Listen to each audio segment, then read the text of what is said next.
आज की कुछ खास बड़ी खबरों के साथ। उत्तराखंड की रजत जयंती यानी राज्य गठन के 25 वर्ष पूरे होने के अवसर पर देहरादून में भव्य समारोह का आयोजन किया गया। मुख्यमंत्री पुष्कर सिंह धामी ने हेलीकॉप्टर से शहीद स्मारक पर पुष्प वर्षा कर राज्य आंदोलन के शहीदों को श्रद्धांजलि दी। इसके बाद मुख्यमंत्री धामी ने राज्य निर्माण में योगदान देने वाले आंदोलनकारियों और समाज सेवियों को भी सम्मानित किया। समारोह में प्रदेश भर से पहुंचे राज्य आंदोलन से जुड़े लोग, अधिकारी, जनप्रतिनिधि और बड़ी संख्या में नागरिक मौजूद रहे। तो वहीं मुख्यमंत्री ने कहा कि राज्य आंदोलन के वीरों के बलिदान से ही उत्तराखंड का सपना साकार हुआ है और अब ये राज्य विकास, सेवा और समृद्धि की नई ऊंचाइयों की ओर अग्रसर है। तो वहीं आपको बताते चले, उत्तराखंड राज्य गठन के 25 वर्ष पूरे के अवसर पर आज मुझे आप सभी संघर्षशील आंदोलनकारियों को सम्मानित करने का, आप सबसे मिलने का, और सच में ये बहुत अद्भुत सा एक आज का दृश्य है जहां पर इतने सारे लोग जिन्होंने अपने जीवन की शुरुआत बाल्यकाल में राज्य आंदोलन के समय में की होगी, आज एक लंबा कालखंड उनका यहां पर राज्य के निर्माण में, राज्य को आगे बढ़ाने में बीत गया।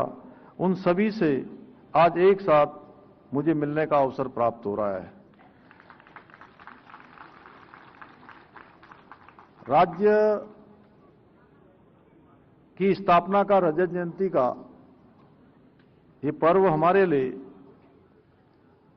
केवल एकमात्र उत्सव मात्र नहीं है, बल्कि एक बहुत भावनात्मक क्षण है। जैसा मैंने आप सबसे मिलकर एक साथ, मैंने जब मैं इधर से लेकर उधर तक और उधर से लेकर अंतिम छोर तक मैं गया, तो सच में जिस प्रकार से मैंने आपके चेहरों को देखा है, आपके भाव को समझा है, सच में ये भावनात्मक क्षण है कि राज्य स्थापना के हम 25 वर्ष पूरे कर रहे हैं। क्योंकि आज हम उन आंदोलनकारियों के तप को, त्याग को और उनके बलिदान को नमन कर रहे हैं, जिन्होंने उत्तराखंड राज्य के स्वप्न को पूरा करने के लिए अपना सर्वोच्च निछावर कर दिया, अपना सर्वोच्च बलिदान दे दिया।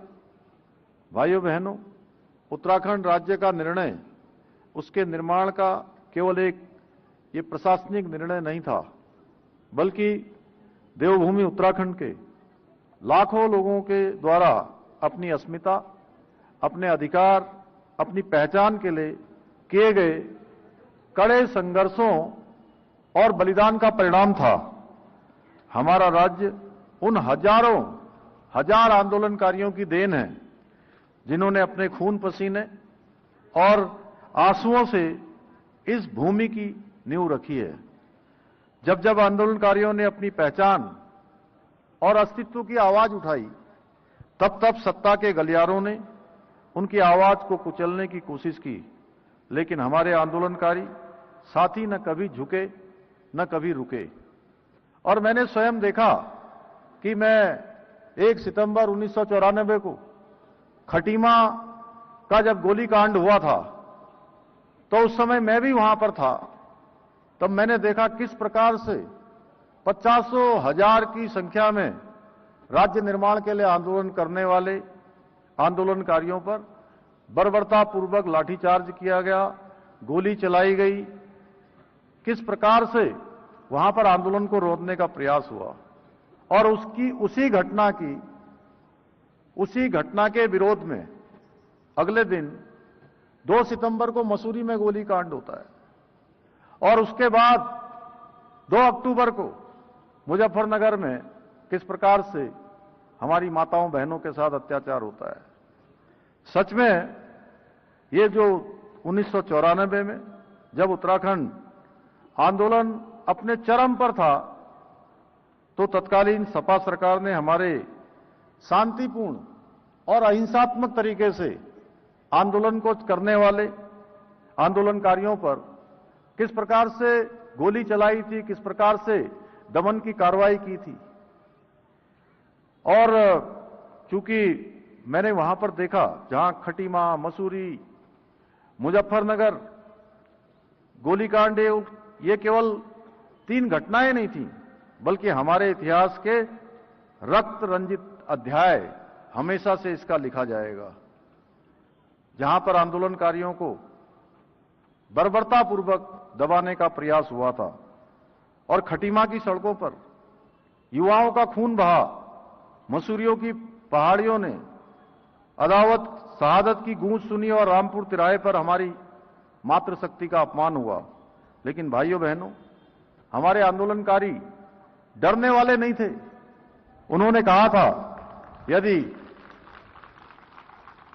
यदि खून से राज्य बनेगा तो हम अपना खून देने के लिए भी तैयार हैं। राज्य प्राप्ति के लिए हमें जो कुछ करना होगा वह सब कुछ हम करने के लिए तैयार हैं। जब भी मैं आंदोलनकारियों का स्मरण करता हूं या किसी भी आंदोलनकारी से मिलता हूं जिन्होंने वो अत्याचार देखे हैं, सच में आंखें भर जाती हैं। कोई युवा उम्र भर के लिए लाचारी का जीवन जीने को मजबूर हो गया, किसी मां ने अपने लाल को सदा के लिए खो दिया, तो किसी ने बहन की राखी का वो प्रेम भी छोड़ दिया, बहन की राखी को भी ठोकर मार दी। उन आंदोलनकारियों के साहस, बलिदान और तप के कारण ही आज हम गर्व से कहते हैं कि हम उत्तराखंड वासी हैं।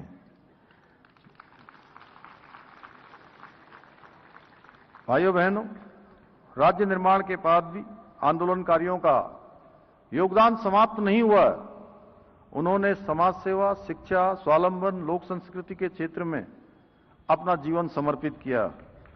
हमारी सरकार ने राज्य आंदोलनकारियों को सम्मान को हमेशा सर्वोच्च प्राथमिकता दी है। उसके लिए विधानसभा में पहले भी, सरकार में आने से पहले भी मैं एक विधायक के रूप में भी था, 2012 से लेकर 17 के बीच में। उस समय भी तत्कालीन सरकार कुछ ऐसा विधेयक लानी चाहती थी कि जो आरक्षण, क्षैतिज आरक्षण का जो विधेयक हम दोबारा लेकर आए हैं, उस समय भी इस प्रकार का विधेयक आ रहा था और उस विधेयक में केवल इतना ही शामिल किया गया था कि जो जेल गए हैं या घायल हुए हैं उन्हीं को शामिल किया गया था। उस समय मैंने ही सबसे पहले, चूंकि ऋषिकेश के आंदोलनकारी, खटीमा के आंदोलनकारी हमेशा मेरे संपर्क में रहते थे और विधानसभा में मैंने ही उसको उठाया था। और उस समय हमारे नेता प्रतिपक्ष के रूप में अजय भट्ट जी हुआ करते थे। मैंने उनको भी कहा कि यह इस प्रकार का विधेयक यदि आ जाएगा तो इतनी बड़ी संख्या में हमारे राज्य प्राप्ति के लिए आंदोलन करने वाले लोगों को बिल्कुल एकदम से किनारे करने की मंशा है और इसको हम किसी कीमत पर नहीं होने देंगे। हमने उस समय के विधेयक को उस समय पास नहीं होने दिया था। आज जब हम राज्य स्थापना के रजत जयंती वर्ष में प्रवेश कर चुके हैं तो यह सम्मान समारोह हमारे उन सभी ज्ञात अज्ञात नायकों को श्रद्धांजलि है जिनकी बदौलत यह राज्य अस्तित्व में आया है, इस राज्य का गठन हुआ है। इसलिए हमने आंदोलनकारियों के योगदान को ध्यान में रखते हुए आर्थिक, सामाजिक और पारिवारिक स्तर पर उन्हें सम्मानित करने के लिए कई कदम उठाए हैं। हम एक और जहां आंदोलन के दौरान जेल गए या घायल हुए आंदोलनकारियों को प्रतिमाह 6,000 रुपए की पेंशन अभी प्रदान कर रहे हैं, वहीं अन्य चिन्हित आंदोलनकारियों को प्रतिमाह 4,500 रुपए की पेंशन दी जा रही है। साथ ही आंदोलन के दौरान विकलांग होकर पूर्णतः शैय्याग्रस्त हुए आंदोलनकारियों को 20,000 रुपए की सम्मान पेंशन दी जा रही है। इतना ही नहीं, शहीद आंदोलनकारियों के आश्रितों को प्रतिमाह 3,000 रुपए की पेंशन भी प्रदान की जा रही है। पेंशन प्राप्त आंदोलनकारियों की मृत्यु के बाद पति या पत्नी को वही पेंशन दी जा रही है ताकि परिवार को सफलतापूर्वक सहायता मिल सके। साथ ही आंदोलनकारियों के लिए राज्य परिवहन निगम की बसों में निःशुल्क यात्रा की सुविधा भी उपलब्ध कराई गई है। इसके अलावा आंदोलनकारियों के 2 बच्चों को राजकीय विद्यालयों और महाविद्यालयों में निःशुल्क शिक्षा दी जा रही है। साथ ही उनके आश्रितों को सरकारी सेवा में 10% आरक्षण का लाभ भी प्रदान किया जा रहा है।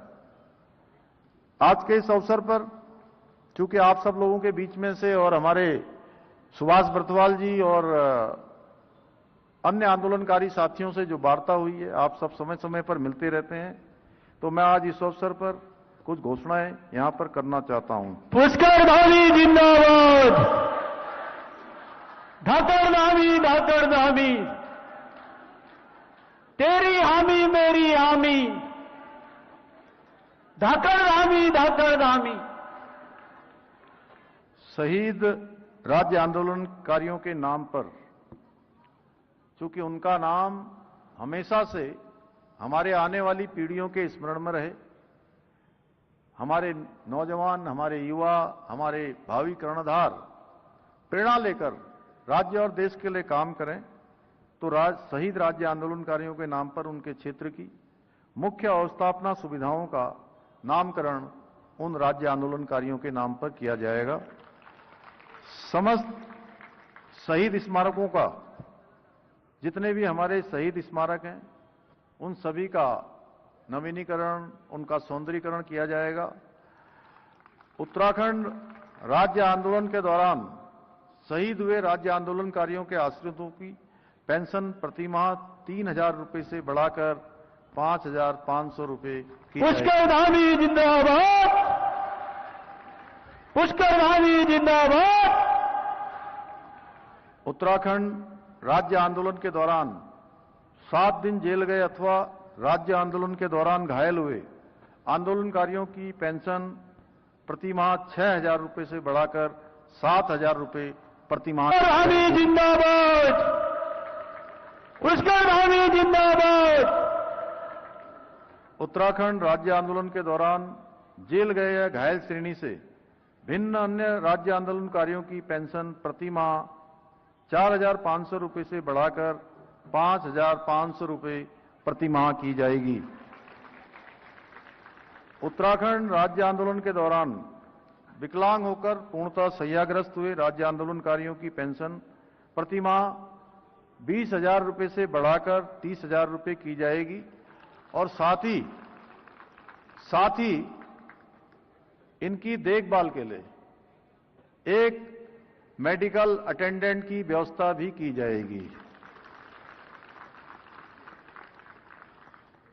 उत्तराखंड राज्य आंदोलनकारियों के चिन्हीकरण के लिए, जिसकी आप सबके द्वारा समय समय पर बात की जाती रही है और हम सब लोग आपस में भी चर्चा करते हैं, तो राज्य आंदोलनकारियों के चिन्हीकरण के लिए जो वर्ष 2021 तक जिलाधिकारी कार्यालय में प्राप्त ये लंबित आवेदन पत्रों के निस्तारण हेतु 6 माह का समय विस्तार प्रदान करके उनका निस्तारण किया जाएगा।